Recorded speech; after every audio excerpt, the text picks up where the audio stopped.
आपकी हालत से साफ जाहिर है कि बहुत मोहब्बत करती हूँ उससे, बहुत। क्या बात है मेरी जान, तुम इतना उदास क्यों नजर आ रही हो मुझे? मैं नूर आपा के लिए बहुत परेशान हूँ। देखो आपा का निकाह तो हो चुका है ना, शादी हो गई समझो।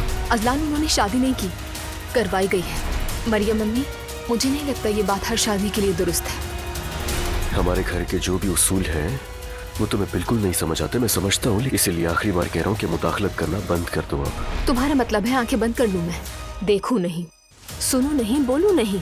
आसान लफ्जों में हाँ। अजलान, तुम्हें अपनी बहन के लिए जरा भी अफसोस नहीं? वो बहुत अच्छे घर जा रही है, बहुत अच्छा खानदान है वो, वहाँ सहूलतें भी मिलेंगी, आसाइशें भी मिलेंगी। अगर आदमी पसंद ना हो तो आसाइशें किस काम की? अरे क्या बकवास है यार, अपनी पसंद का आदमी हो तो भी खुश रहने की गारंटी है क्या? नहीं है।